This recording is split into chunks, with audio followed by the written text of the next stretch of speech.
بسم الله الرحمن الرحيم. الحمد لله رب العالمين، والصلاة والسلام على نبينا محمد وعلى آله وأصحابه أجمعين. أما بعد، السلام عليكم ورحمة الله وبركاته.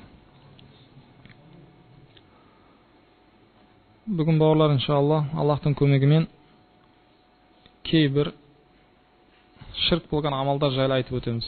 Бұл амалдар адамдың ниетіне қарап, кейбірде үлкен ширк болады, ал кейбірде кіші ширк болады. Ол ниетке байланысты, істеп жатқан ісіне байланысты болып келеді. Ал көп адамдар бұны ширкке санамайды. Иншалла осыларға біраз тоқталып өтейік. Біріншіден, қолға алқа әлде жіп байлау, әлде соған ұқсас темірден жасалатын халқа дейді, оны араб тілінде, сондай не заттар болады. Соны қолға байлап алу. Ол жіп болсын, әлде темірден жасалған болсын, әлде тағы басқа нәрседен. Бір осы зиянды қайтарады, әлде бір пайдаға келтіреді, әлде пайда келуіне себеп болады деген оймен көп адамдар осы нәрсені жасайды. Шынында біраз уақыт өтуімен Аллахқа емес сол нәрсеге сүйеніп қалады. Осы іс негізінде пайғамбарымыз алейхиссалам тыйым салған нәрсе. Бұл нәрсені егер пенде осы қолындағы жіп, әлде қолындағы сол алқа өзі пайда береді, және зиянды қайтарады деген оймен істеп жатқан болса, ол үлкен ширк. Ол кісі діннен шығады. Ал енді ол нәрсе келатқан пайдаға себеп болады, әлде бір зиянның қайтуына себеп болады деген оймен істеп жатқан болса, ол кіші ширк. Бірақ ширктен аман болған жоқ. Неге? Өйткені пайда, зиян, жақсылық, жамандықтың иесі, жаратушысы Аллах. Аллах қалаған кісіге ғана пайда барады, Аллах қалаған кісіге ғана қиыншылық келеді. Аллах оны қаламайтын болса, ешқашан болмайды. Қолдағы жіп, әлде алқа еш нәрсені тоқтатпайды, әлде еш нәрсеге себеп болмайды екен. Бұл жайлы пайғамбарымыз алейхиссаламдан оның мына хадис айтылады. Бір күні пайғамбарымыз бір кісінің қолында темірден жасалған алқа көрді дейді. Сондай бір қолға бір сары темірден, алтынға ұқсас сары темірден жасаған сондай несі бар еді дейді. Сөйтіп пайғамбарымыз одан сұрады дейді, бұл не нәрсе мына? Мәхаза, мынау не деп сұрады дейді. Ол кісі сонда пайғамбарымызға минал уахина деп айтты дейді. Бұл әлсіздікті қайтаратын нәрсе. Уахина араб тілінде әлсіздік деген сөз бар, әлде бір қиыншылық. Мына әлсіздікті қайтаратын нәрсе деді ол. Сол кезде пайғамбарымыз алейхиссалам оған айтты дейді, инзаха фа иннаха ла тазидука илля вахнан фа иннака лау митта ва хия алейк ма афлахта абада. Алып таста қолыңнан деді оны, шешіп таста оны деді дейді. Өйткені бұл саған әлсіздіктен басқасын алып келмейді дейді. Қолыңда тұратын болса, сенің әлсіздігің тағы аса береді деген. Ал егер осы сенің қолыңда тұрып өлетін болсаң деді, осы нәрсеңмен бірге өлетін болсаң, сен ешқашан құтылмайсың деді. Неге тәуба қылмайтын болсаң боласың деді, Аллах сені кешірмейді деген. Ширк ол. Сондықтан оны алып таста қолыңнан. Бұл саған алып келетін нәрсесі болатын болса, ол тек қана әлсіздік болады деді. Ал пенде оны әлсіздіктен құтылу үшін істеп жүр. Сондықтан бұл нәрседе ешқандай пайда жоқ екен, пайғамбарымыз алейхиссалам бізге хадисте баяндап айтты. Бұл бағана пенденің ниетіне қарап тұрып, үлкен әлде кіші ширк болады екен. Бірақ ширктен аман болмайды ол пенде. Екіншісі, тұмар тағу. Жахилия кезінде істелетін еді оны. Арабтар исламдан келмей тұрып, сондай бір нәрселерден кейбір заттарды алып, оны көзден қайтарады, әлде пайданың келуіне себеп болады, әлде жамандықтан қайтарады деген оймен балдарына, өздеріне соны тұмар қылып жүруші еді. Сөйтіп шынында содан пайда күтуші еді олар өздеріне. Қазіргі күнде де оны кейбір адамдар, мысалы, Құранмен жасайды, Құранның аяттарын жазып. Осының бәрінің бір сөзмен тұмар дейміз. Араб тілінде ол нәрседен тәмәим дейді, тәмима. Пайғамбарымыз алейхиссалам бір нәрсеге тыйым салды. Тәмиманың ширк екенін айтты. Тұмар тағу ол ширк екенін айтты. Хадисте бұл туралы айтылады. Инна руқя ва тәмәима ва таула ширкун деді пайғамбарымыз алейхиссалам. Дем салу, тұмар тағу және таула деген әйелдер жасататын заты. Ол күйеулеріне жақсы көрініп қалу үшін, әлде күйеулер жақсы көріп қалсын деп барып кейбір істететін істері бар еді. Осының бәрін пайғамбарымыз алейхиссалам ширк деп айтты. Ал Құранмен болатын болса, дем салуға әрине Құранмен қарсылық жоқ. Құранмен дем салатын болсам. Және Құранмен жазылған тұмар болатын болса, бұл мәселеде кішкентай келіспеушілік бар ғалымдардың арасында. Бір топ оны болады деді, егер Құранмен жазылған тұмар болатын болса, жалпы оны тағып жүрсе болады дегендер бар. Ал негізінде көпшілік ғалымның айтатындары ол дұрыс емес. Неге? Өйткені біз жамандықтың есігін алыстан жабу үшін ол нәрсеге де рұқсат бермейміз. Олардың айтқан сөзі, пайғамбарымыз алейхиссалам тыйым салған тұмар ол Құран аяттары жазылмаған еді. Онда мушриктер өздері әртүрлі бір өздері белгілеген бір нәрсені пайда береді, әлде зияннан қайтарады деген оймен істеуші еді. Сол нәрсеге тыйым салды. Ал Құранға тыйым салған жоқ деп дәлел қылатын болса, жұмхурдың айтатыны, пенде біраз уақыт өтуімен Аллахтан Құранға көшеді, одан кейін мүлдем ұмытады. Сондықтан ол нәрсені де дұрыс көрмейді. Керісінше барлық жағдайда ол Аллахқа сүйенсе, жалғыз Аллахтан пайда күтсе, қолында да, мойнында да еш нәрсе алып жүрмесін ол. Өйткені сол нәрсеге сүйене бастайды біраз уақыт өткеннен кейін ол. Сөйтіп дінден шығып кетуі мүмкін. Басқа бір хадисте пайғамбарымыз алейхиссаламнан келгендей, "Мен аллақа тамиматан фақад ашрак." Кім тұмар тағатын болса, ол Аллахқа серік қосты дейді. Неге? Өйткені соны өзіне сүйенуші қылды. Шынында қарасаң, көп адамдар қазір күнде мойнына несін тағып жүрген кезде, әлде қолына байлап алатын болса, сол нәрсеге сүйеніп жатқанын сезесің. Егер оған сақ болғанға не қылса, не болады, менде тұмарым бар емес пе? Аллахи, не болады? Аллахтың қалауы болады, тұмарың болса да, болмаса да. Бірақ егер адам шынымен мойнына әлде қолына соны байлап жүріп бір қиыншылықтан аман болған болса, ол аман болдым деп ойламасын, ол дүниеде Аллахтың фитнасы оған. Аллах Тағала дүниеде оған амандықты берген, мен ақыретте оның үшін жауап береді.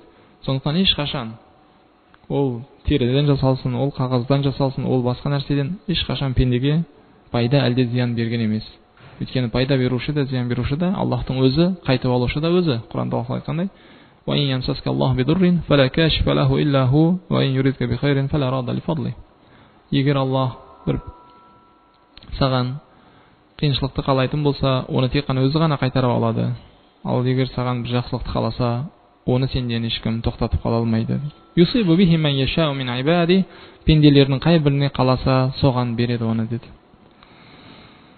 Үшіншісі, ағашты, тасты, әлде бір құрылыс, бинаны барака береді деп ойлайтын болса, берекет береді деп ойлайтын болса, бұл нәрсе жахилия кезінде істеуші еді жахилдер. Пайғамбарымыз алейхиссалам исламды алып келген кезде мушриктердің істейтін ісі еді ол.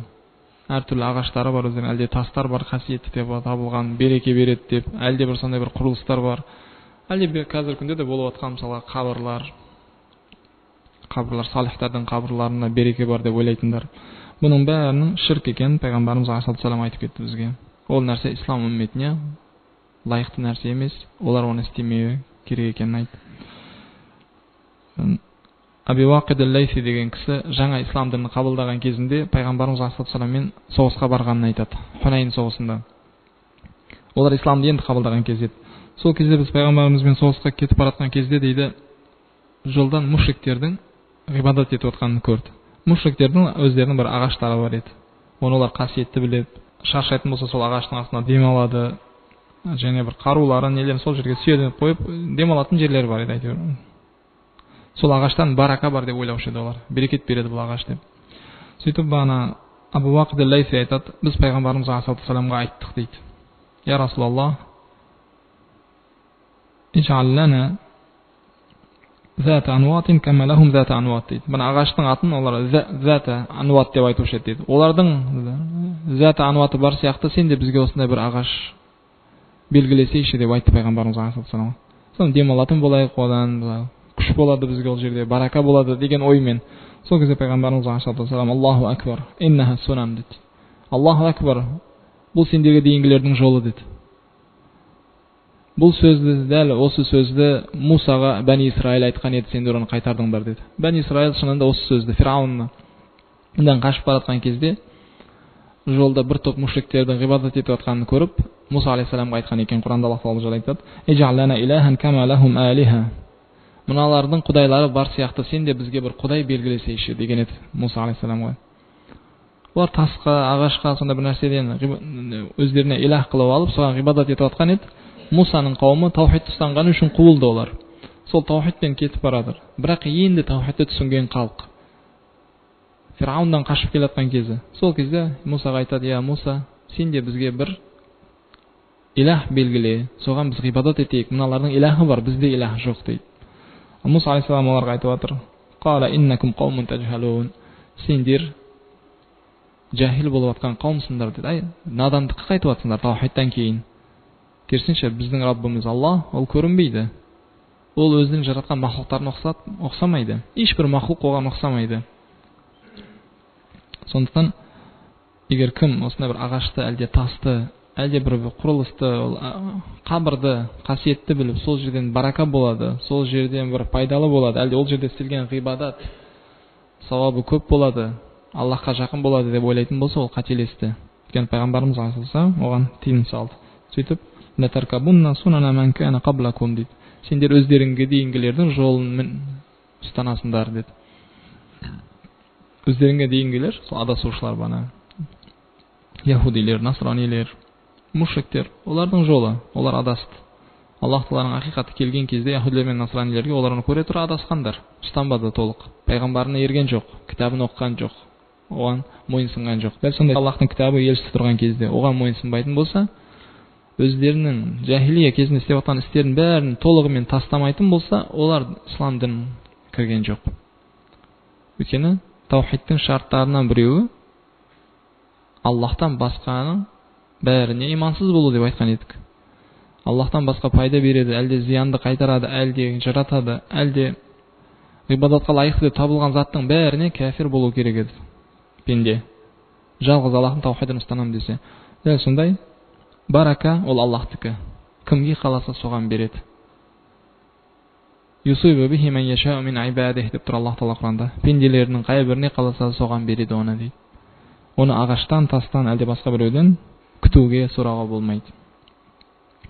Төртіншісі, сихр, сиқыр.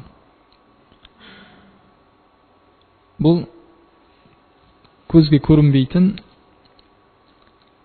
амалдар болған. Жындармен байланыста болатын кейбір пенделердің істейтіні.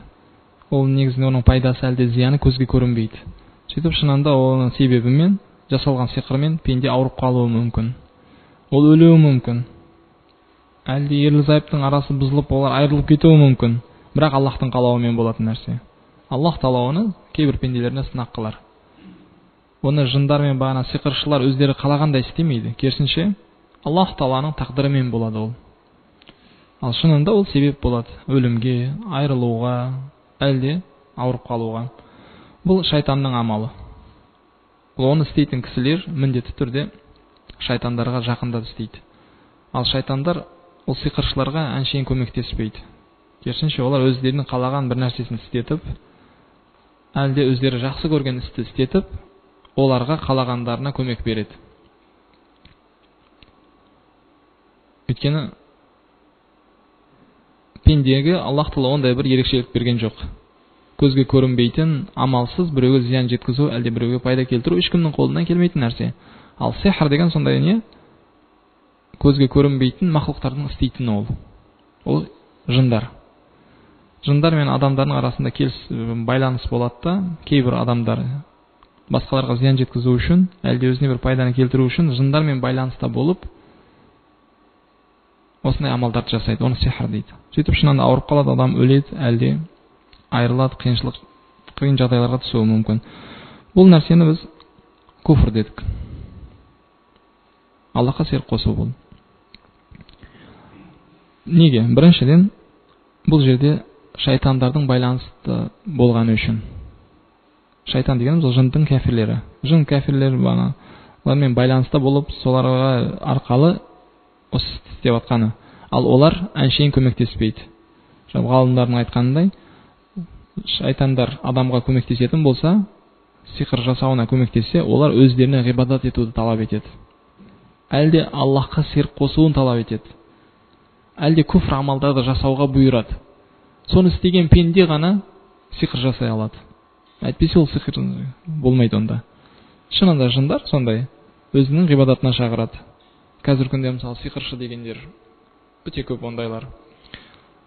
кім баратын болса, оны бірінші болып шақыратыны шірк амалына шақырады. Қабырға барып зиярат ету, ол жерге апарып құрбандық шалу, әлде осындай бір белгілі бір шариғатта болмаған бір амалдарды жасау, әлде ғибадат жасау басқа біреуге, осындай нәрсеге бұйырады. Бұның бәрі неге? Жындар осыны талап етеді. Келген кісілерді өзіне ғибадат еттіруді. Егер соны істейтін болса, оған көмек береді. Сондықтан ол күфір дедік. Екіншіден, бұнда ғайып ғылмын білем деген сөз бар.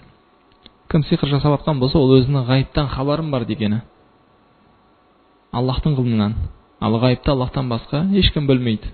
Ал сиқыршылар осыны айтады. Ертең не болатынын, оның жағдайы қандай болатынын, не қылатынын, осының бәрін кіріп Аллахқа серік болады өздері. Сөйтіп Аллахқа серік қосады. Ал кім оны жасайтын болса, оған Аллахи ешқандай сыйлық жоқ екен, дүниеде де ақыретте де жағдайы қиын екен. Аллах Тағала Құранда айтты.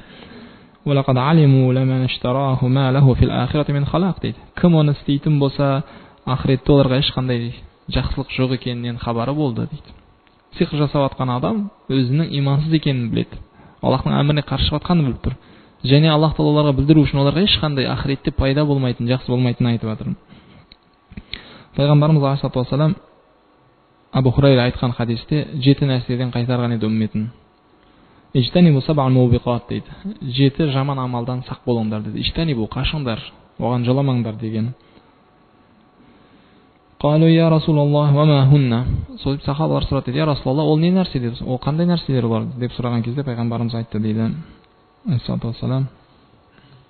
Аш-ширку билла. Біріншісі Аллахқа серік қосу. Ең үлкен күнә. Ең жаман нәрсе, ондан сақ болыңдар. Ва-сихр. Сиқыр. Сиқыр жасау. Өйткені ол ширк. Адамды діннен шығаратын нәрсе. Ва-қатлу нафс лати харрамаллаху илля бил-хақ. Аллах Тағала харам қылып қойған жанды өлтіру. Адам өлтіру. Ва-аклу риба. Рибамен азықтану. Риба жеу. Ва-аклу мал ятим. Жетімнің ақысын жеу. Ва-тавалли йома захф. Соғыс күнінде қашып кету. Соғыстан қашу. Ва-қазфил мухсанатил ғафилатил муъминат. Және пәк мұъмин әйелдерге жала жабу. Оны жөзікші деп, оны әлде сондай бір зина жасайды деп, әлде тағы басқа нәрсемен пәк әйелдерге жала жабу. Бұның бәрі күнә екен. Пайғамбарымыз алейхиссалам айтып, мубиқат деп айтты. Жаман амалдар бұлар.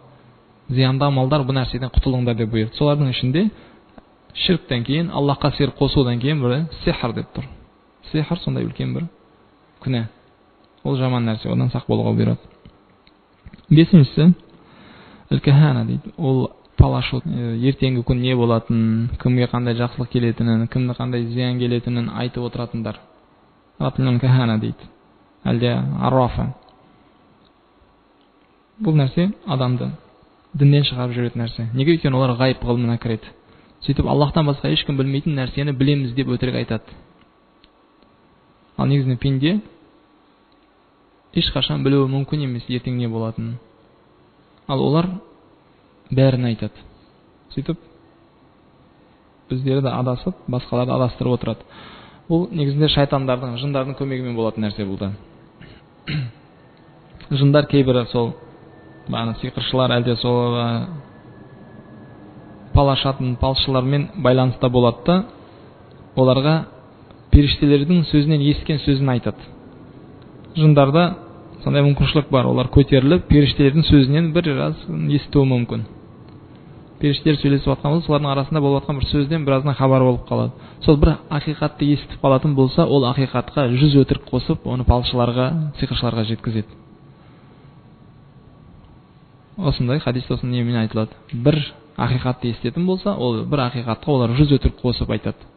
Сөйтеді адамдар оларға сене бастайды. Неге? Өйткені бір ақиқатпен бастайды олар. Бір ақиқатты айтып қойып, артынан өте көп өтірікті айта бастайды өздеріне. Сөйтіп адамдарды сендіріп, өздері сияқтыны адастыра береді. Бұл нәрсені ширк дедік. Неге? Өйткені ғайып ғылымына кірді олар. Аллахқа серік болды. Олар өздерін Аллахқа серік қылды, ғайыпты білеміз деп. Ертең күн не болатынын білеміз деп. Пайғамбарымыз алейхиссалату вассалам бұған тыйым салған еді. Тіпті кім оны істейтін болса, ол оның умметінен шығатынын айтты. Бұл жайлы Абу Дауд риуаят еткен хадисте: "Ман ата кахинан фасаддақаху бима яқул фақад кафара бима унзила ала Мухаммад" алейхиссалату вассалам. кім палшыға келіп оның айтқан сөзіне сенетін болса, кім оған баратын болса, барудың өзі күнә оны. Және оның сөзіне сенетін болса, ол Мұхаммад алейхиссалату вассаламға түсірілген кітапқа кәфір болды. Лақад кафара бима унзила ала Мұхаммад деп тұр. Пайғамбарымыз алейхиссалату вассаламға түсірілген нәрсеге ол кісі кәфір болды. Неге? Ол кітапта жалғыз Аллах қана ғайыпты біледі деп айтылған еді. Ертең не болатынын ешкім білмейтінін айтқан еді. Ал мына кісілер оны білеміз деп айтты. Сондықтан кім оларды кәфірге, имансызға сенетін болса, оның сөзін дұрыс дейтін болса, ол соған ер болды, Аллахқа серік қосып кәфір болған болды.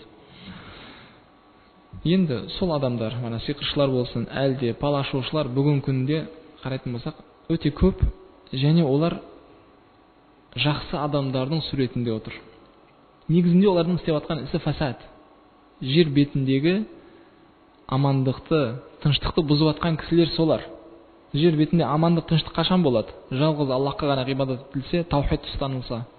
Егер пенделер таухид ұстанып, жалғыз Аллахқа ғибадат етіп, пайғамбарымыз алейхиссаламға мойынсынып өмір сүрсе, жер беті аман болады, тыныш болады, жақсы болады. Осы жақсылықты, амандықты, тыныштықты бұзып жатқандар бұлар. Өйткені Аллахтан басқа ғибадат етуге шақырады олар. Аллахтан басқа иман келтіруге шақырады. Әлде пайда зиян Аллах басқадан сұрауға шақырады. Пайда беруін, әлде зиян қайтаруын. Сондықтан олар негізінде фасад жасап жатқан кісілер солар. Бірақ олар жақсы кісілердің суретінде көрініп жатыр адамдарға. Бір тобы емші болып көрінеді. Емші суретінде адамдар сенеді олар емшілер, олар келген ауруларға көмектесетін кісілер деп сенеді. Сонда көбі былай қарайтын болсаң, емші деп алады оны. Оны сиқыршы, ол өтірікші, ол ертеңгі ешкім білмейтін нәрсені ол білем деп отыр деп қабылдамайды адамдар. Осында емші бар. Жақсы ол. Больницаға бар, врачқа бар десең, бекер, емші бар жақсы. Сонда қарайтын болсаң, орталықта жақсы адамның суретінде отыр ол кісі. Әлде орталықта бір бастық ретінде олар, бір вали, қарасаң адасып жүрген топ, тариқатшылар, тағы да басқа. Олар өздеріне сондай жындармен байланыста болатын кісілерді бастық қылып алды. Солардың сөзін тыңдайды. Солармен байланыста, солар да жақсы адамдар дейді. Ал олар орталықта сондай бір негізінде жаман адамдар жақсы кісінің суретіне кіріп алып, халыққа, адамзатқа керекті болған орындарды алып, ауырып қалған кісілерді емдеу кімнің ісі? Табибтердің, бағана айтқан емшілердің ісі болса, солардың орнына отырып алып, олардың ақиданы бұзып отыр. Бастықтар адамзаттың өмірін дұрыстауға, жақсылауға әрекет қылу керек болатын болса, олар отырып алып осы жерде адамның дінін, ақидасын бұзып отыр. Сондай суретке кіріп алды олар. Сөйтті де ақидаларында сонша бір өзгерістер жасап, адамды жақсылыққа емес, ақыретке, пайдаға емес, олар тозаққа тартып жатыр, олар жәннатқа емес.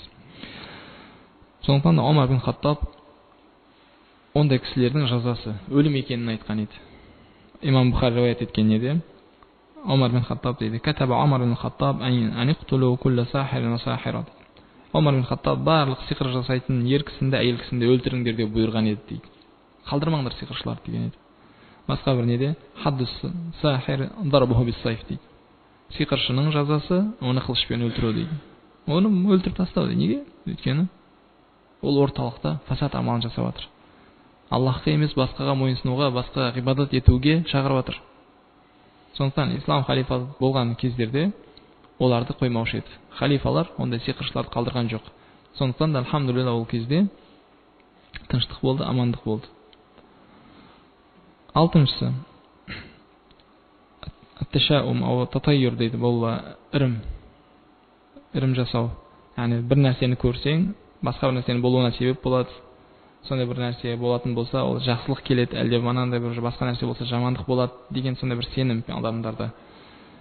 Көбісі нәрселерге қарап отыратын адамдарда жақсылық, жамандық ол Аллахтың қолында, кімге қаласа соған береді деп сенбейді да. Бір белгілі бір әйелді көріп қалса, бір не қылса, бүгін күн жақсы болмайды, әйел көрді. Әлде басқа нәрсе құс көрінсе не қылса, ол жақсылық болады, не болады. Әлде жұлдызға бірге неге қарап тұрып, әлде күнге қарап тұрып, әлде басқа нәрсеге қарап тұрып, екінші нәрсенің болуына себеп қыла береді. Бұның бәрі ислам дінінде дұрыс болмаған нәрселер. Аллах Тағала ол нәрселерді жақсылыққа әлде жамандыққа себеп қылған жоқ. Жақсылық та жамандық та Аллахтың өзінен. Және бұл нәрсе бұрыннан келе жатқан нәрсе. Бұл күфр амалы көп халықтарда болған еді. Пайғамбарлар елші болып келген халықтардың көбінде осындай еді. Және имансыздардың ісі, мұсылман кісі оны ешқашан жасамайды. Қателікпен жасап қоюы мүмкін, ал оның дұрыс емес екенін білгенде бірден тәуба қылып ол нәрседен қайтады.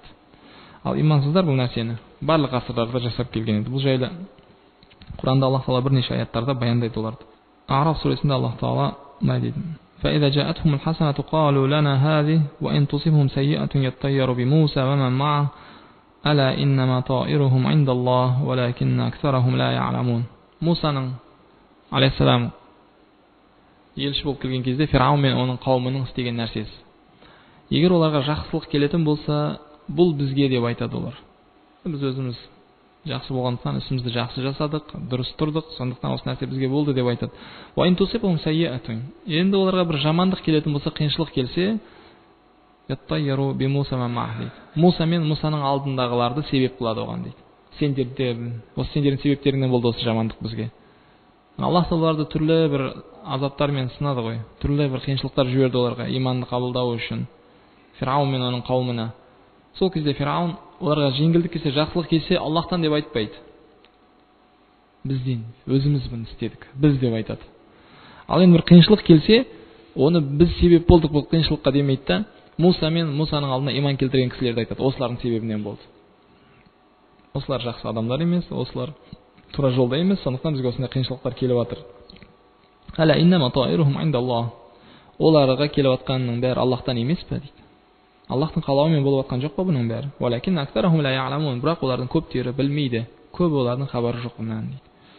Сондықтан ешқашан бір сен болмасаң болмас еді ол жамандық. Сен деп болды ол жамандық деген нәрсе болмайды. Сен себеп болдың бұған деп. Ол Аллахтың қалауымен келеді. Жамандық та жақсылық та, оған біз ешкімді айыптамайық. Аллах қалады, оны болды. Болған нәрсе дәл сол суретте, сол уақытта, сол жерде болу керек екен, болды. Еш нәрсе болуы мүмкін емес Аллах қаламаса оны. Кеше осындай іс болды, сен себеп болдың осыған деген нәрсе болмайды. Неге? Өйткені Аллах Тағала қалаған екен, ол болды. Ол кісі болса да ол жерде, болмаса да, ол одан бірнеше күн бұрын өліп қалса да ол бәрібір болар еді. Өйткені болған нәрсенің бәрі Аллахтың қалауымен болады. Ал имансыздарда ондай түсінік емес. Жақсылық келсе, біз дейді, біз өзіміз істедік, бұны жақсы болын, біздіміз деп тәкаппарлық қылады да, имансыз кәфір болады. Ал жамандық келсе, басқа біреуді айыптайды. Сендер себептеріңнен болды. Ал бұл нәрсе бұрыннан күфр, бұрыннан кәфірлердің істеп жатқан ісі екен. Нәмл сүресінде де Аллах Тағала осы жайлы айтады. Салих алейхиссаламға қауымы айтқан сөз. Салих өзінің қауымын тура жолға шақырып келген кезде олар оны қабылдаған жоқ. Сөйтіп оларға Аллах Тағала сынақ жіберді. Қахт. Жаңбыр жаумай қойды. Сөйтіп аш қалды олар. Қиын жағдайда өмір сүріп жатқан кезде Салихқа айтқан сөзі: "Қалу иттайярна бика ва биман маак. Қала таирукум индаллах бал антум қаумун туфтанун."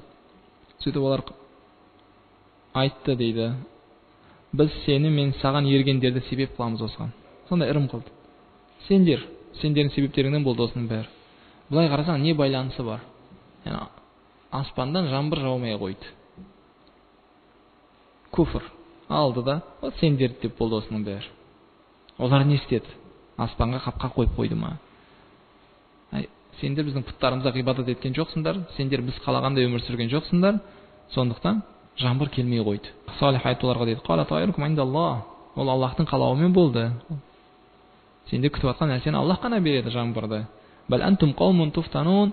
Сендер фитнаға кіріп жатқан қауымсыңдар. Сендер адасып жатсыңдар. Фитна бұларың, күфрға кіріп жатсыңдар. Керісінше Аллахтан деңдер. Жаңбыр келсе, алхамдулилла, Аллах берді оны. Келмей қалса Аллахтың қалауымен болды. Дәл осы нәрсені пайғамбарымызға мұнафиқтар айтқан еді. Мәдинада тұрған кезде мұнафиқтарға сондай бір қорқыныш келген кезде, соғыс болып жатқан кезде олар өлімнен қорқып айтқан сөздері. Аллах Тағала Құранда айтады: "Ва ин тусибхум хасанатун яқулу хази мин индилlah." Егер оларға бір жақсылық келетін болса, бұл Аллахтан деп айтады олар. Мұнафиқтар мұсылмандардың арасында жүреді. Олармен бірге байланыста. Сөйтіп бір жақсылық келсе, барлық мұсылмандардың айтатын сөзі: "Бұл Аллахтың қалауымен, Аллахтың бізге берген неғметі" дейді. Мұнафиқтар: "Я" дейді. Өйткені нәпсіске жақсы болатын нәрсе ол. нәпсіне ұнайтын, нәпсі жақсы көрген нәрсе болған кезде бұл Аллахтан деп айтушы еді олар. Егер бір қиыншылық келетін болса оларға, ол бұл сенден деп айтады пайғамбарымыз алейхиссаламға. Тәфсир ғалымдар айтады, оларға қиыншылық келген кезде бекер ердік осы кісіге, осы кісінің айтқанын істегеннен бері қиыншылық болып жатыр бізде, осы кісінің себебінен болып жатыр деп айтушы еді олар. Сөйтіп Аллах Тағала Құранда айтады, егер оларға қиыншылық келсе, бұл сенен болды деп айтады. Құл күллүм мин индиллах фама ли хаулаил қауми ла якадуна яфқахуна хадиса. Айт оларға, барлығы Аллахтан де, жақсылық жамандықтың бәрі Аллахтан де. Не болды мына халыққа, олар сөзді түсінбей жатыр. Олар Аллахтың сөзін түсініп жатқан жоқ. Аллах Тағала Құранда жақсылық жамандық пайда зиян бәрі Аллахтан екенін айтты, ал мыналар жақсылық келсе, я Аллахтан дейді, қиыншылық келсе, сенен деп айтады. Сондықтан бұл нәрсені имансыздық деп алдық. Ал жалпы кейінгі аятта, бұдан кейінгі аятта Аллах Тағала айтады: "Ма асабака мин хасанатин фамин Аллах, ва ма асабака мин сайиатин фамин нафсик" дейді. Ниса сүресінде, иншалла, қарасаңыздар, Ниса 78-79 аяттар. Егер саған жақсылық келсе, бұл Аллахтан, қиыншылық келетін болса, ол нәпсіңден деді. Оған дейінгі аятта айт, жақсылық та жамандық та бәрі Аллахтан деп деген еді.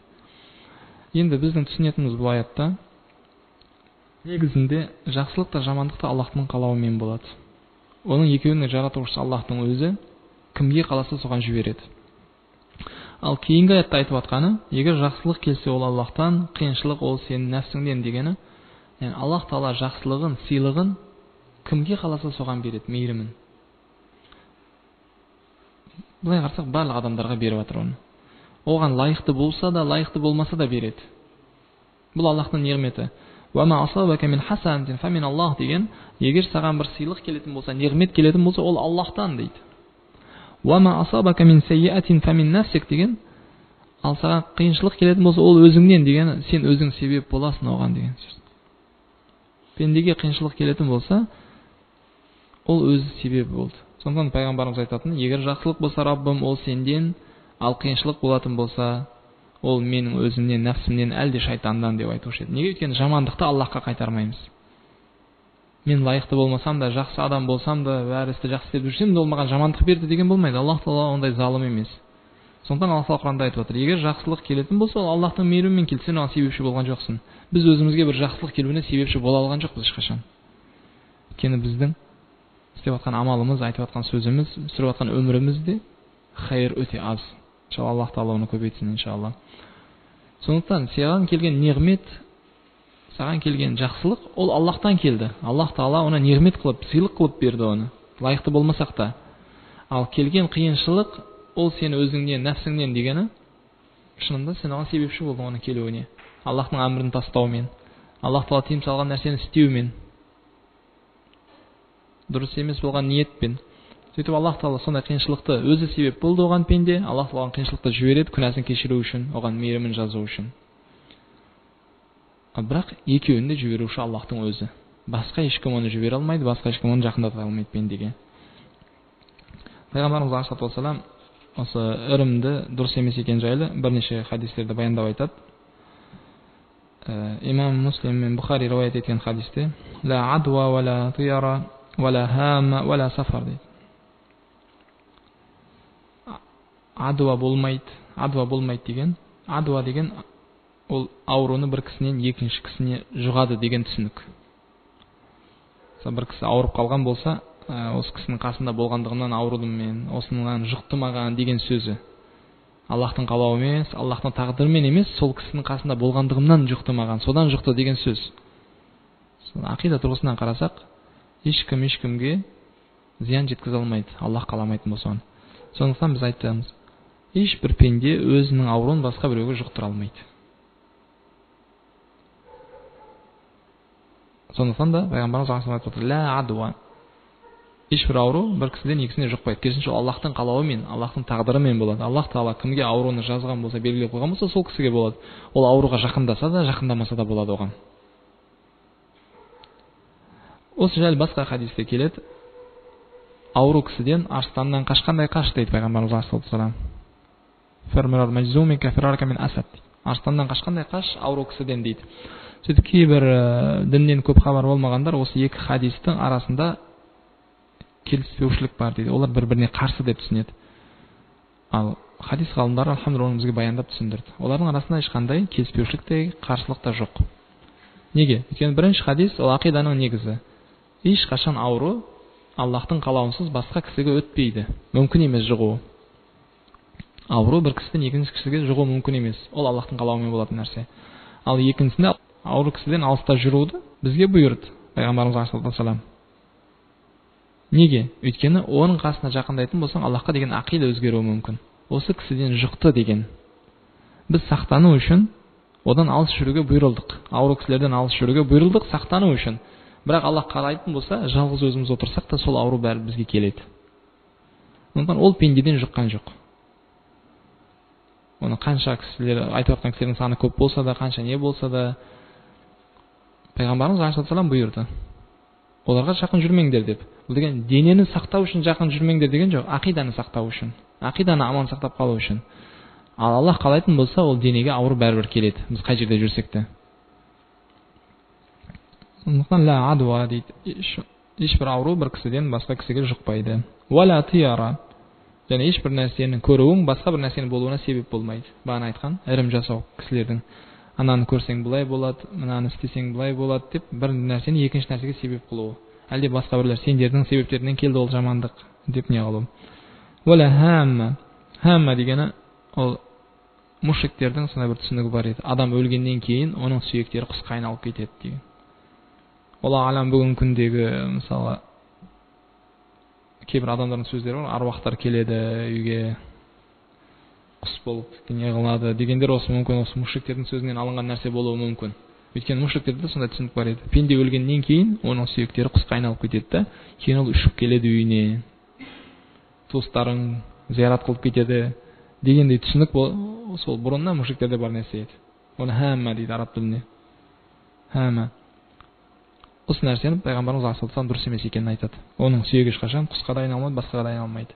Уаля сафар. Сафар деген ай ол. Сафар айы дейді ғой. Сафар айыны кейбір надандар қасиетті ай қылып алды, баракалы ай қылып алды. Ал негізінде Аллах Тағала Құранда оны қасиетті баракалы деп айтқан жоқ. Пайғамбарымыз алейхиссалам оны айтқан жоқ. Белгілі 4 ай бар, сол 4 айының ішінде ашхурул хурум деді, ол харам айлар, ол соғыс болмайтын ол кезде. Ол айларды құрметті екенін Аллах Тағала айтты ма, сол айдан басқасы жоқ. Сондықтан сафар айында істелген ғибадаттың сауабы көп болады. Әлде сафар айында ораза ұстау керек, ол кезде қасиетті берекелі сауабы көп болады деген өтірік хадистер бәрі. Және оған ешқандай дәлел жоқ. Кейінгі хадисте пайғамбарымыз алейхиссалам айтады: "Ла адва ва ла тияра ва ю'джибуни фа'ал" деді. Мағына ешбір ауру бір кісіден екіншісіне жұқпайды, ешбір нәрсені көруің басқа бір нәрсенің болуына себеп болмайды, ал маған фәл ұнайды деді. Фәл деген жақсы сөз. Мысалы бір нәрсені жақсы сөзді айту. Иншалла бұлай болатын шығар деп үміт ету. Иншалла бұлай болатын шығар деген бір жақсы сөз айту. Бір нәрсені көретін болсаң, бір не қылсаң, иншалла хайыр бар ғой мұнда. Аллахтың тағалауына хайыр болады деген сөз, оны араб тіліне фәл дейді. Жақсылыққа не қылу оны, жақсылыққа қарай айту ол сөзді. Бір іс болды, бір жағдай болды ма, иншалла мұнда хайыр бар ғой деп ол фәл дейді араб тілінде. Ал оны жамандыққа не қылу, оны тияра дейді. Бәрі айтып жатқанымыз. Жамандыққа не қылатын болса, ол осындай жамандық болды, осылардың себебінен болды, әлде осындай болады енді деп айту, бұл жаман сөз, тияра дейді бұны. Ал енді соны жақсылық айтатын болса, иншалла жақсы болады Аллахтың қалауымен. Аллах Тағала зиянды қаламайды ғой пендесіне. Онда бір хайыр бар дейтін болса, оны фәл дейді. Осы пайғамбарымыз алейхиссалам айтады, сол маған ұнайды дейді, оны мен жақсы көремін дейді. Ал бұл сөзді қазір күнде өзбек тіліне, қазақ тіліне, әлде басқа татар тіліне аударған кезде дұрыс өз мағынасымен аударған жоқ. Палашу дейді ол адамдар, палашады. Ол сөз емес, араб тілінен алынған сөз емес ол. Араб тіліндегі мағынасы оны жақсылық айту. Бір жағдай болса, не қылса, оны жақсылыққа айту. Қандай бір қиын жағдайға түспесін пенде, сондай бір қорқыныш көрінсе де, иншалла мұнда хайыр бар деп ол фәл. Ал ол сөздің мағынасын өзгертіп алып, басқа бір мағынада болған орынға қойып қойды да бізде палашу дейді, ертең күн не болатынын айтып отыру. Ол сөз емес, өз орнына қойылған емес ол сөз. Кейінгі хадисте бір қауым пайғамбарымыз алейхиссалату вассаламға келіп айтты дейді. Ва минна унаsun yatatayyarun. Бізден кейбір адамдар бар, ырым жасайды дейді. Сол бағана бір нәрсені көрсе, енді бұлай болады, әлде бір нәрсені не қылса, осының себебімен болды деген нәрсені істейтін. Сол кезде олар айтты дейді. Қала залика шай'ун яджиду ахадукум фи нафси фала ясудданнакум. Бұл нәрсе дейді, сендер нәпстеріңді табатын нәрселерің дейді. Нәпске шайтан салады бұл нәрсені, сөйтіп адасатын нәрсе ол. Ол нәрсе сендерді адастырмасын дейді. Оған ермеңдер, адаспаңдар бұл нәрсеге. Дүниеде болып атқан жағдайға қарап тұрып, сендер жақсылық келеді, жамандық келеді деп не қылмаңдар. Ол ешқашан оған себеп болған емес. Аллах Тағала оған себеп қылып қойған жоқ, әлде Аллах Тағала оны ертеңгі болатын нәрсеге дәлел қылып қойған жоқ.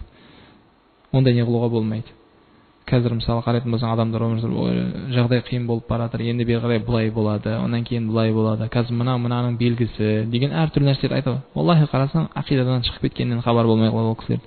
Оның біреуінде Аллах Тағала ертеңгі жағдайдың өзгеруіне, әлде дұрысталуына, әлде қиындауға себеп қылған жоқ. Қиыншылықтан кейін Аллах Тағала бірден үлкен неғмет беруі мүмкін Аллах Тағала. Тарихқа қарайтын болсақ, мұсылмандарға бергендей. Сондай қиын жағдайда өмір сүріп жатқан қауым, тұратын жері жоқ, жейтін тамағы жоқ, қуылып киетін киім жоқ, басқа елге барады да Аллахтың қалауымен патшаларға айналады. Әлде сондай бір жақсы өмірден кейін, байлықтан кейін, патшалықтан кейін Аллах Тағала кедейдің өмірін беріп қоюы мүмкін. Сондай өмір беріп қояды, оған қарны ашынан өлуі мүмкін ондай кісі. Сондықтан ешбір нәрсе ертең болатын нәрсеге себеп емес. Ертең басқа бір нәрсенің болуына. Бұның бәрінен пенде сақтануы керек. Бір күні Экрама радиаллаху анху айтады, Ибн Аббаспен бірге отыр едік дейді. Ибн Аббаспен бірге отырған кезімізде бір құс ұшып өтті дейді. Сөйтіп бір кісі хайр деді дейді.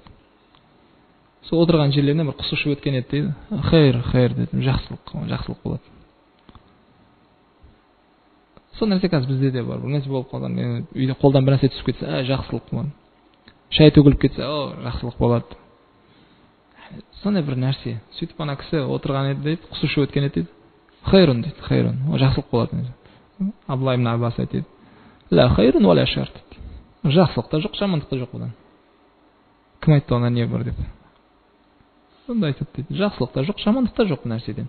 Жақсылықты жіберуші Алла, ол оның уақытын белгілеп қойған, ол оның белгілеген кісісі бар, соған барады қалаған кезінде.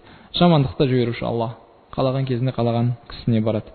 Оған ол әсер бермейді мұна. Құстың ұшқаны, әлде хайуанның жүргені, әлде әйелдің шыққаны, әлде баланың жылағаны, әлде тағы басқа нәрсе. Ол ешқандай себеп жоқ бұның бәрінен. Кейінгі хадисте пайғамбарымыз алейхиссалам айтады: "Мен раддатху тайрату ан хажатхи фақат ашрак" дейді. Кімнің ырымы қажетті нәрсесінен қайтарған болса, ол кісі Аллахқа серік қосты дейді.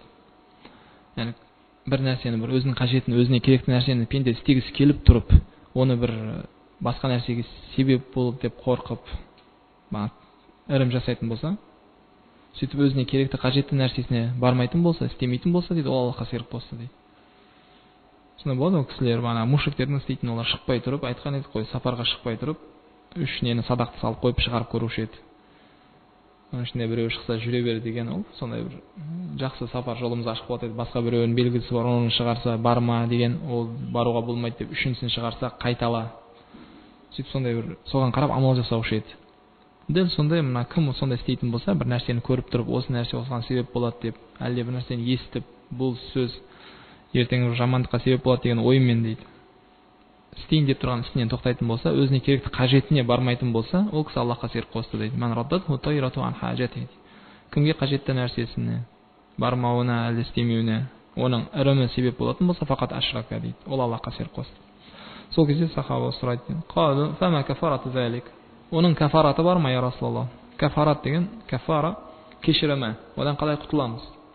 Не істейміз оған деген кезде пайғамбарымыз айтты дейді: "Антақула Аллахумма ла хайра илля хайрук, ва ла тайра илля тайрук, ва ла илаха гайрук." Я Аллах, сенің хайрыңнан басқа хайр жоқ, сенің жақсылығыңнан басқа жақсылық жоқ, сенің ырымыңнан басқа ырым жоқ. Ырым деген бұл жерде сен белгілеген жақсылықтан басқа жақсылық жоқ, сен белгілеген себептен басқа себеп жоқ, сенің қалауың болады деген сөз. Ва ла илаха гайрук, сеннен басқа илах жоқ, сеннен басқа ғибадатқа лайықты ешкім жоқ деген сөзді айту дейді.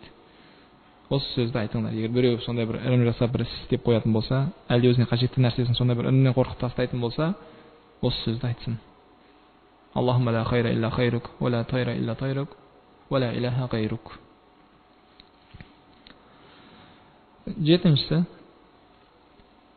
танжим дейді, ол жұлдыздар ғылымы. Пенде қазіргі күнде осы нәрселерде көбейіп кетті өте. Жұлдызға қарап тұрып, әлде жерде болып жатқан жағдайларды жұлдыздардың әрекетіне байлау.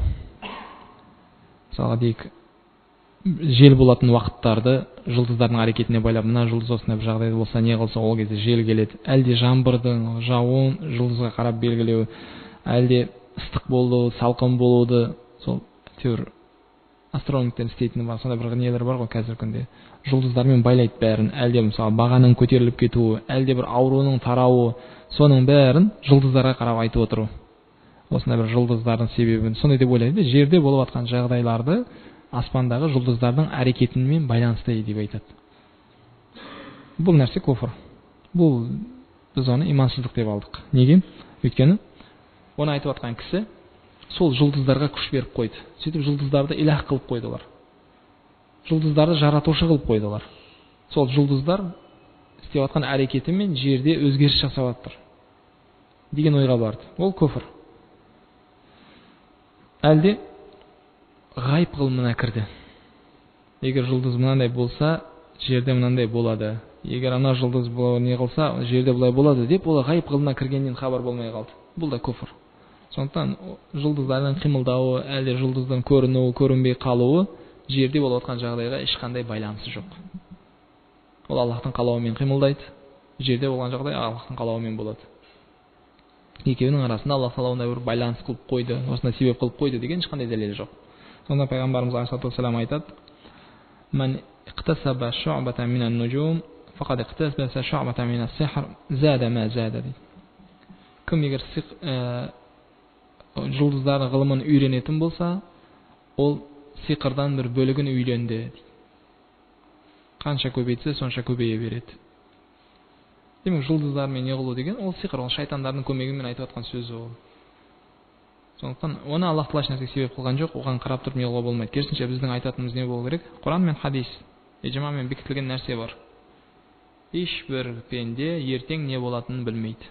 Ешбір жан өзінің ертең не болатынын білмейді, әлде ешбір жан қашан қай жерде өлерін білмейді. Ондай болатын болса, тек қана айтатынымыз осы. Ал ертеңгі күннің ғылымын Аллах тағала ешкімге үйреткен жоқ. Бұл жұлдыздарды жалпы Бухариде келгенде, ол Аллах тағала неге жаратқанын айтты.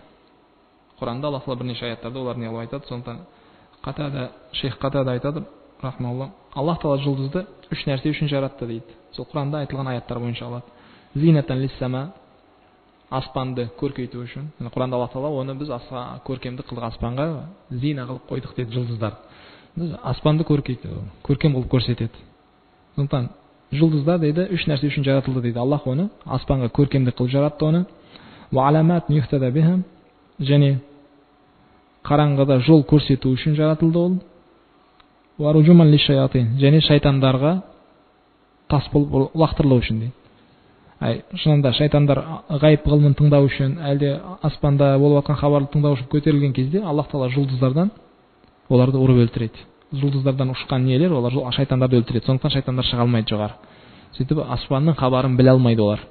Бұны бәрін Құранда Аллах тағала аяттарда белгілі баяндаған. Сондықтан біз осынан басқасын айтпаймыз. Аллах тағала жұлдыздарды үш нәрсе үшін жаратты. Аспанды көркем қылып тұрулары үшін, шайтандарға бағанағы не болып лақтырылу үшін, оларды өлтіру үшін, және қараңғыда жүрген кезде неде жол көрсету үшін. Сонымен жолды көруге болады. Мысалы, оны жақсы білетін, жұлдыздардың орындарын жақсы білетін кісілер немен қарайды? Шығыс қай жақта, батыс қай жақта, әлде қибла, не сондай бір белгілеу не үшін? Ал кім оны басқа мағынаға өзгертетін болса, қараңғылықта жол көрсету үшін дегенде кейбіреулер басқа мағынамен түсіндіргісі келеді. Қараңғылық адасу деген, адасу, дүниедегі адасу, діннен адасу, соны жай жол көрсетеді. Осы жұлдыздар ертең не болатынын, не қылатынын үйретеді. Сөйтіп жол табасын. Қараңғылықтан шығарады, күфірден құтқарады, имансыздықтан құтқарады, ширктен құтқарады. керісінше соған алып барады, ол басқа нәрсе емес. Бұл жерде кәдімгі жол қараңғыда кісі, жолаушы қалай жол табады, сол айтылып жатыр. Бізде қазір ондай бір жағдай болмас, жақсы жолдар салынған, не бар, әлде жолды сұрайтын қажеті жоқ, алып баратын кісілердің өзі біледі. Ал бұрыннан жүрген кісілер, мысалы каруан нелерде жүрген кезде осындай еді олар. Шығыс қай жақта, қай елдер қай жақта екен, сондай біледі. Түнде жүрген кезде адасып кетпеу үшін олар қарайды жұлдызға. Соның үшін жаратылды ол. Басқасына емес.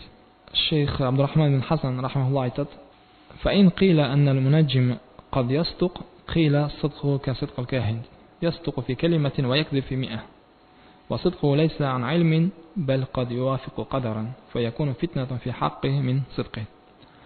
Егер жұлдыздармен байланыста болған кісі шындықты айтады десе дейді, ол да шындықты айтады, ол бәрі өтірік емес, оның ішінде шындығы бар деп айтылатын болса дейді, айтамыз дейді, оның шындығы палашушының шындығы сияқты дейді. Бір сөзінде шындықты айтса, 100 сөзінде өтірік айтады. Палашатындар сондай ғой, оларға шайтандар келеді, жындар келеді да бір шындықты айтады да, артынан 100 өтірік айтады дедік. Дәл сонда, егер олар шындықты айтатын болса дейді, бір шындығы, 100 өтірігі бар олардың дейді. Ал тіпті шындықты айтса да дейді, ол ғылыммен айтқан жоқ ол шындықты дейді. Тіпті шындықты айтса да, ол өзі білген ғылыммен болған жоқ, керісінше Аллахтың тағдырына сәйкес келіп қалды оның сөзі. Өйткені ол бәрібір ертең не болатынын білмейтін кісілердің біреуі. Сондықтан шындықты айтса да, ол Аллахтың тағдырына сәйкес келіп қалғаны үшін айтты. Сөйтіп оның фитнасы күшейді осы шындығымен. Тағы фитнаға кірді өзі. Пенде білмей тұрып бір нәрсені айтып қойып, мысалы, бұлай болады деп айтып қойды да, ертең шында сондай болатын болса, қуанатын жағдай емес екен да ол. Керісінше ол Аллахтан кешірім сұрап тәуба қылды. Өйткені ол фитнаға кірді. Өйткені ол мен ғайыпты білем деген ойға барды. Сондан сақ болу керек. Шынында осы нәрсе қазір көп бауырлардан да тіпті кейбірде естіп қаласың. Олай істеме, бұлай болады деп нәрсені біреуге айтады ма? Сол болып қалса, айттым ғой деп шығады. Бұл қуанатын жағдай емес, керісінше бұл жерде қорқатын жағдай. Аллахтан кешірім сұрап тәуба қылатын жағдай болды. Неге? Өйткені Аллах Таала фитнаға қылды. Фитнаға кіргізіп жатыр ол пенде. Адасып жатыр ол кісі. Мен айтқаным болды деген. Ал жерде Аллахтың қалауы болады тек қана. Аллах Таала соны бұрыннан қалап қойған екен. Сол қалаған нәрсесі болды. Ол қаламағанда ешқашан болмас еді. Біз ол сөзді айтсақ та, айтпасақ та, ол нәрсені ойласақ та, ойламасақ та, ол бәрібір болатын нәрсе екен. Ал біз сол сөзді айтып, ғайып жайлы нәрсе айтып қойғанымыздан қорқуымыз керек. Ал Пайғамбарымыз алейхиссалату вассалам бұл жайлы айтқан хадистерде ол нәрсенің дұрыс емес екенін айтты дедік. Ол нәрсені пенде істемеу керек екенін айтты.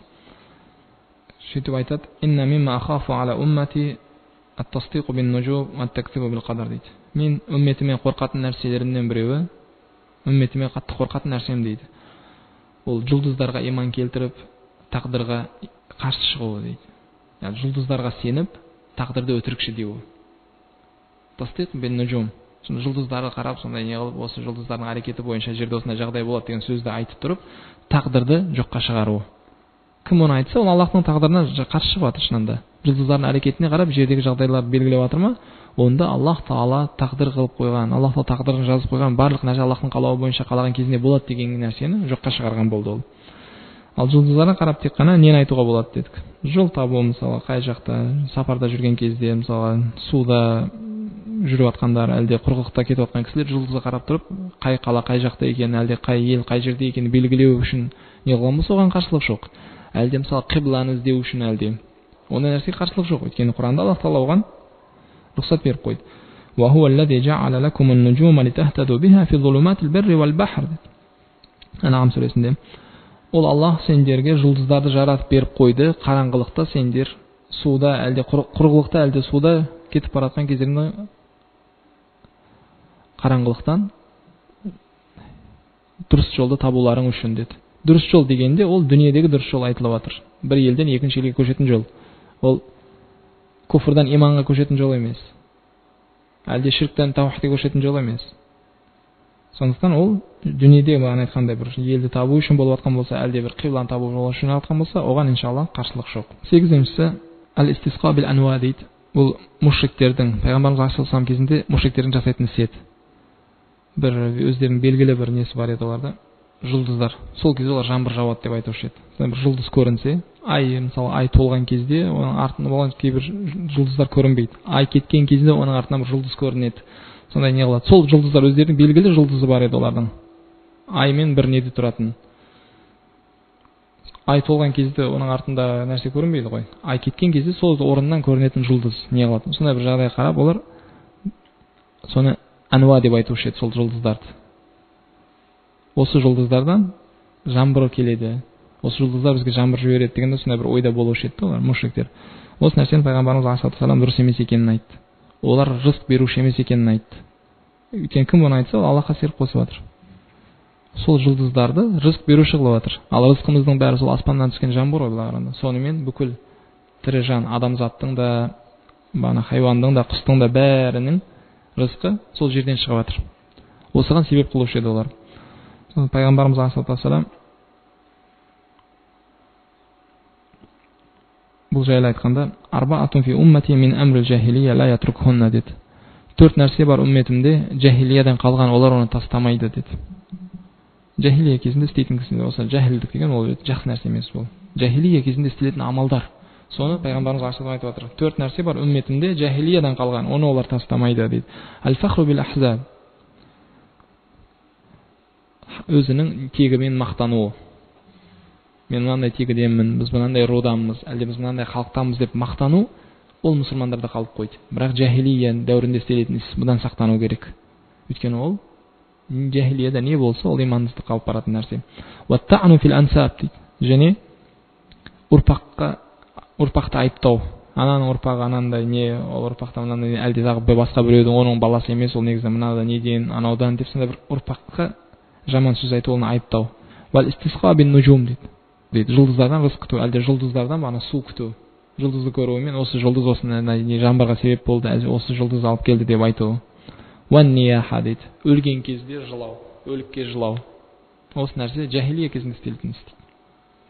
Осы нәрсені мен үмметім тастамайды дейді. Жахилия болғаннан кейін айтып жатырмыз, пайғамбарымыз алейхиссалам тыйым салған іс болып тұр ол. Пайғамбарымыз жек көрген іс па, одан пенде құтылу керек. Оны міндетті түрде тастау керек. Пайғамбарымыз алейхиссалам оны жақсы көрмейтінін айтты, дұрыс емес екенін айтты.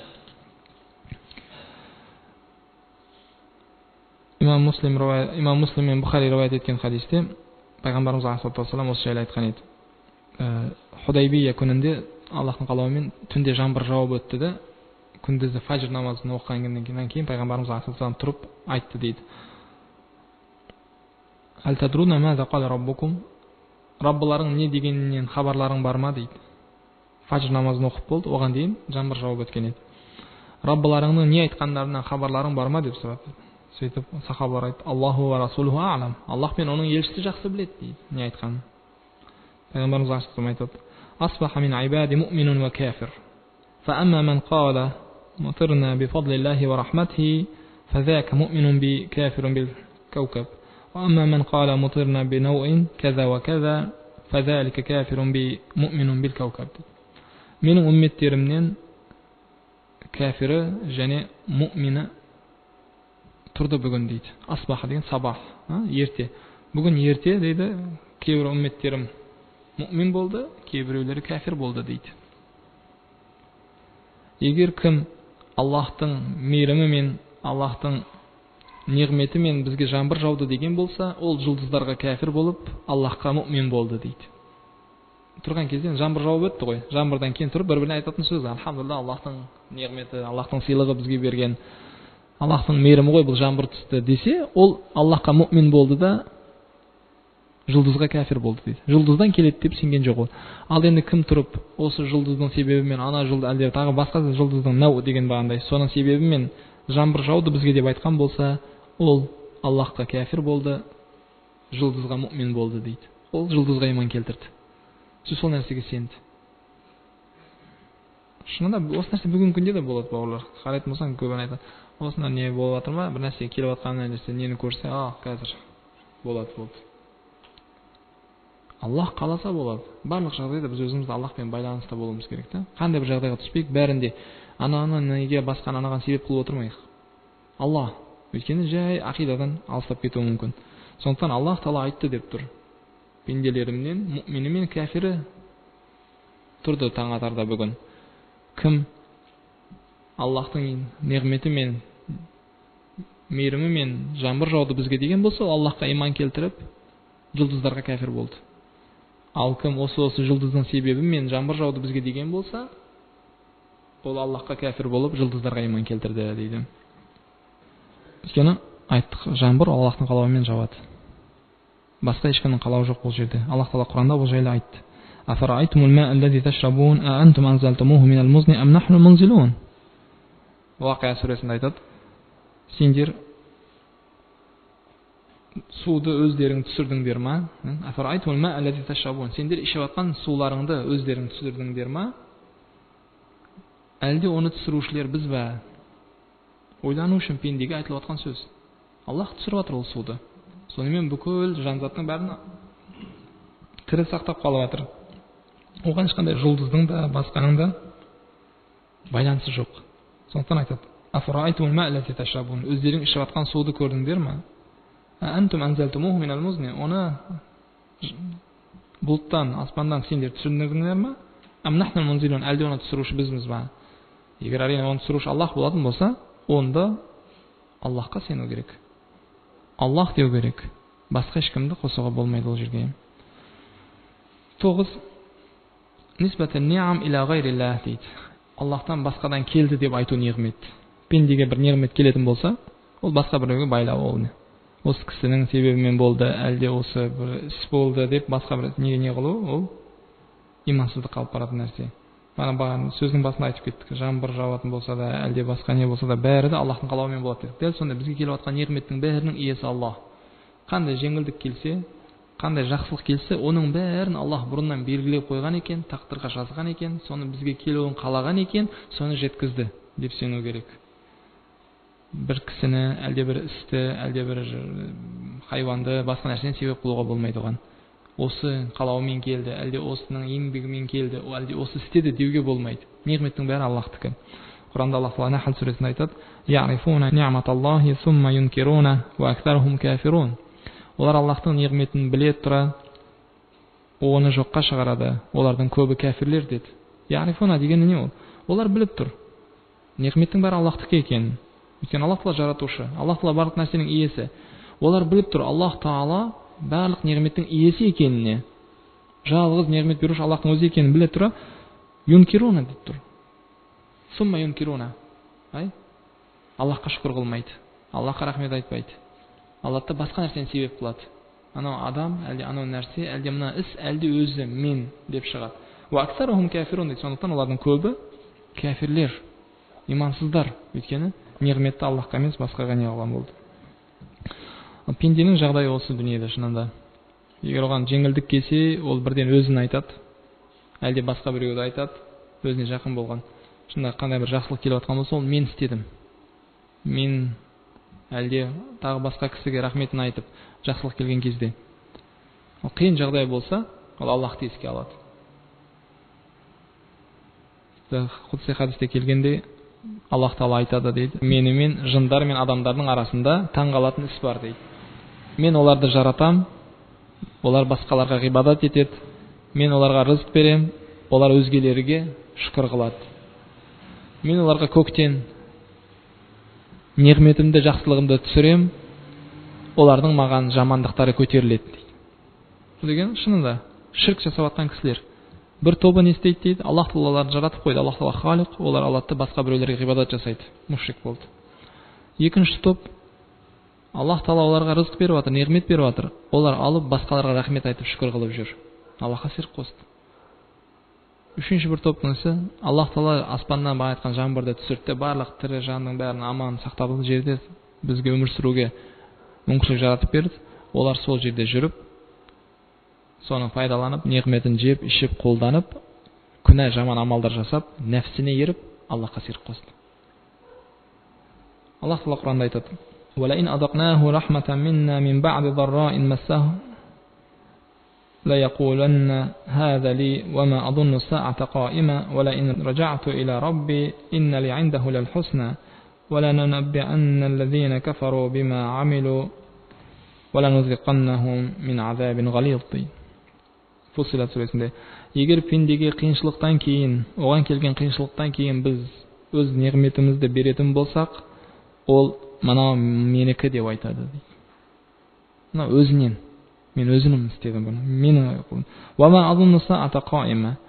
Бұдан кейін қиямет болады деп ойламаймын деп айтады. Ол дейді, бұдан кейін тағы қиыншылық келуінен ойламайды ол. Бұдан кейін есебі бар екен, бұны Аллахтың алдында жауап бар екен ойламайды ол дейді. Ол мен деп айтады болды. Қияметке иман келтірмеді ол. Дейді. Қиямет болады деп те ойламаймын мен ондай. Егер Раббыма қайтатын болсам, егер шынында қайтып пенделер Аллахқа баратын болып мен қайтатын болсам, оған онда маған ол жерде одан да жақсысы бар дейді. Имансыздың түсінігі сондай. Қиын жағдай келді оған. Сол кезде Раббысын іздейді ол. Раббысынан сұрайды. Қиын жағдайдан кейін Аллах оған неғметті беріп қойған кезде қайтып күфрына қайтады.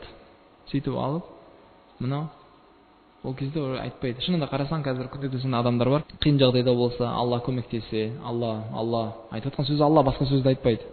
Алла қаласа болады енді. Енді бір Алла енді. Алла деп отырмыз енді. Айтып жатқан сөз сол. Сол қиыншылықтан құтылып кеткен кезде қалайсың деп сұрасаң, былай істедім, өйтіп жіберген едім, былай орнына түсті. Ана кісіге айтқан едім, сол көмектесті. Не қыл? Алла қайда? Ол жоқ болды. Мен, бір қарай маған мен деген сөзге көшті.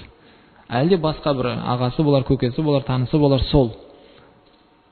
Сөйтіп имансыз соны айтады дейді. Ал енді ақыретте Аллахтан қорықпайсың ба? Аллах ертең күні сені қайта тірілтеді деген сөз айтылса оның айтатын сөзі ертең ақырет бар ма? Кім бар? Көріп келді дейді. Ол жерде кім? Маған барған көріп келген бар ма? Сен болдың ба ол жерде? Ал егер болатын болса ондай нәрсе, егер Раббымызға қайтатын болсақ дейді. Егер Раббыма қайтатын болсам, онда маған одан да жақсылық көп, дүниеден де көп жақсылық бар. Дүниеде маған сонша жақсылық беріп отқан болса, ол ақыретте одан да көбін береді. Қайдан келді бұндай сенім? Шынында ойланып отырсақ, осы сөздер бізге бөтен сөз емес. Көнеге көшеде имансызбен сөйлесіп қалсаң, естетін сөзің осы. Сөз сондай басталады. Көзімізбен қарап мұқият көріп тұрсақ, бәріне куә боламыз. Қиын жағдайға түскен кезде жай мешітке келеді, ящикке бір нәрсесін тастап, сол жерде отырып, Алла деп отырады. Әлде сөйлесіп қалсаң, бір садақа жасайын деп жатыр едім, бір не істейін деп жатыр едім, осындай қиын жағдай, енді Алла көмектеспесе, кім көмектеседі? Бәрі Алланың қолында ғой деген сөзді айтып отырады. 2-3 күн өтсін, біраз уақыт өткеннен кейін сол кісі құтылып кетсін сол жағдайынан, кейін тағы бір сөйлесіп көріңіздер онымен. Не болды десең, альхамдулилля, Аллахтың қалауымен осындай не болды, Аллахқа сеніммен ғибадат жасадым, осындай болды деген сөз. Ғибадат жоқ, Алла жоқ, басқасы жоқ. Былай істедім, анаған бардым, білетінді бәрін салдым, таныстарымды бәрін не қылдым, ойландым жақсылап, не қылдым, уже басқа нәрсеге көшті. Валлахи сол кісілер жайлы айтылып отыр мына жерде. Сөйтіп Аллахтан қорқ, альхамдулилля, Аллах сені құтқарды бұл нәрседен. Альхамдулилля, Аллахтың неғметін берді саған Алла. Ертең есебі бар бұның бәрі, неғмет үшін Алланың алдына жауап бересің сен енді деп айтсаң, кім бар көріп келді дейді. Алла қайда? Сен бардың бол жерге. Ал егер шынында болатын болса, ол дүниеде маған бұны неге беріп жатыр? Мен оған ешнәрсе жасаған жоқпын, дүниеде беріп жатыр.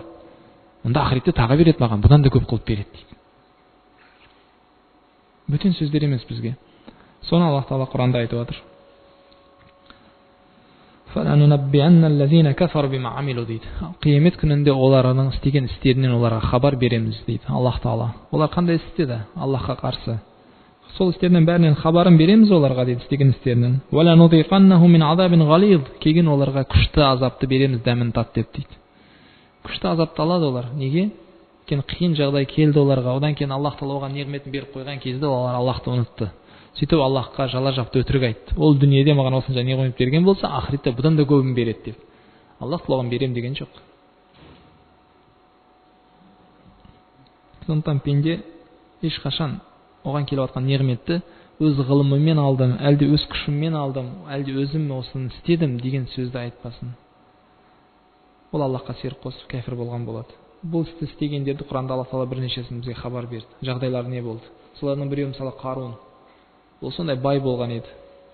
Сондай бір байлық иесі, жағдайы сондай жақсы. Мен оның ғылымыммен берілдім бұның бәрін.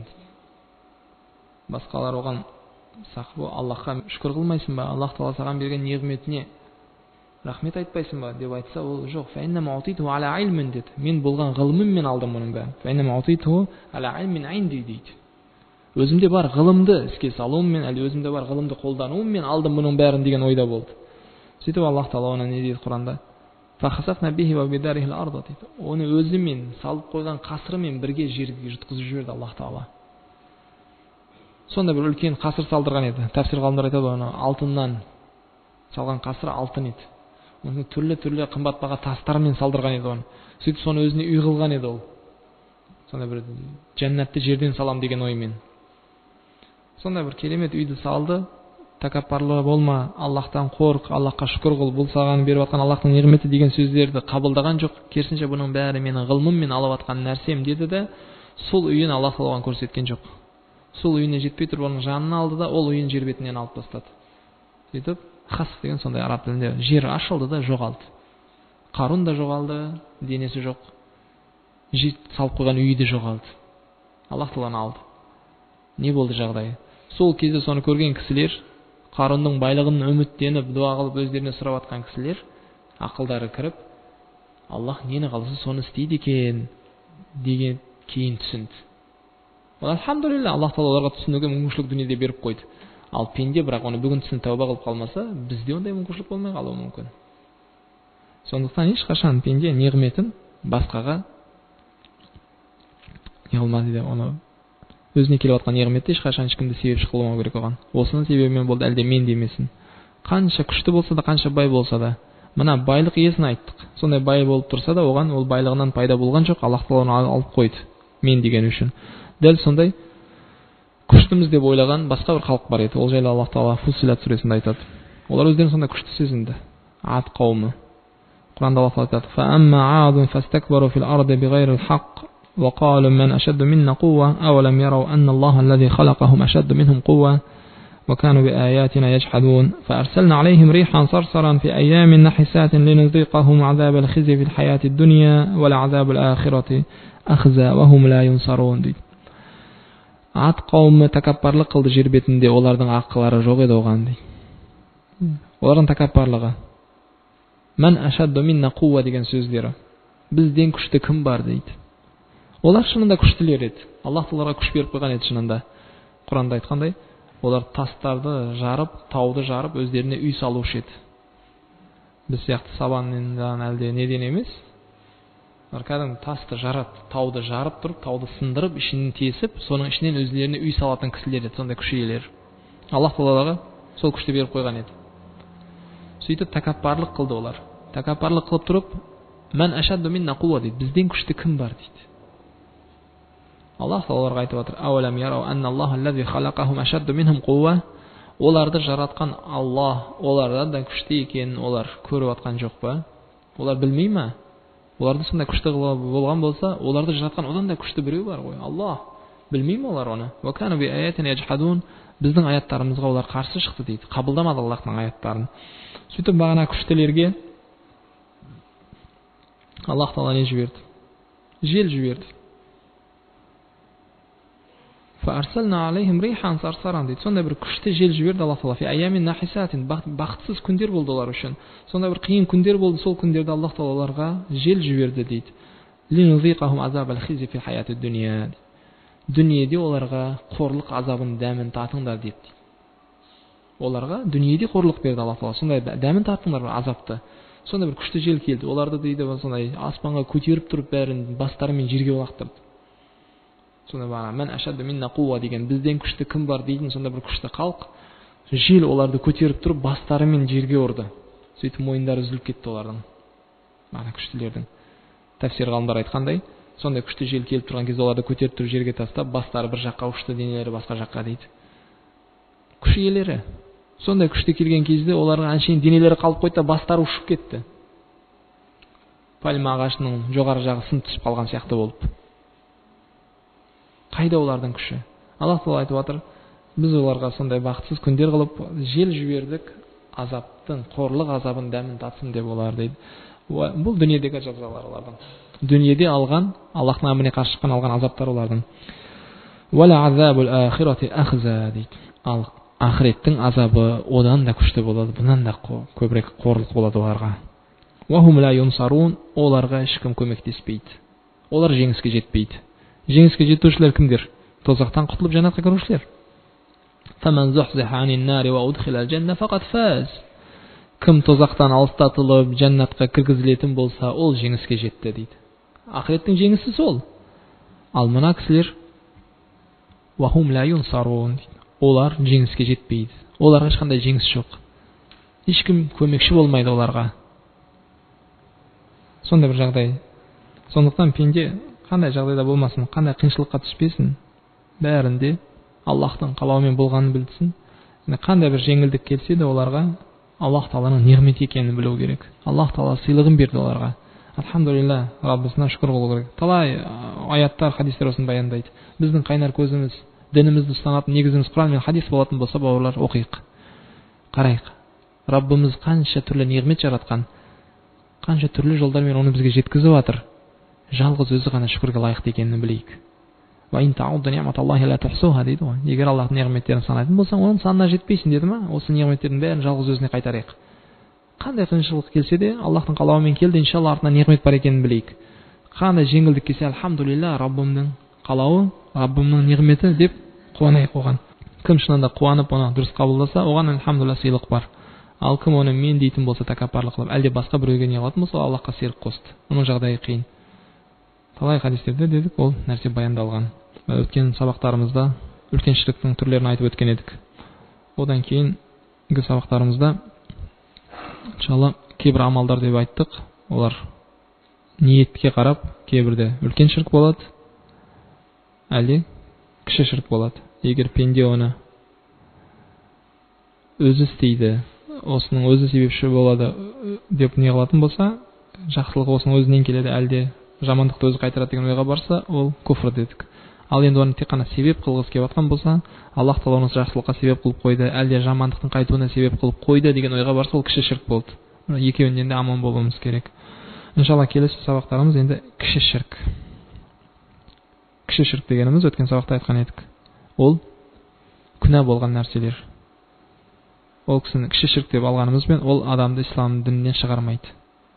Керісінше күнәһар болып, Аллахтың алдында жаза алады. Иншалла Аллах Тағала бәріміз ақиқат тыңдап, ақиқатқа ерушілерден қылсын иншалла. Субханакаллахумма бихамдик, нашһаду ан ла илаха илля анта, настағфирука ва натубу илейк. Ассаламу алейкум.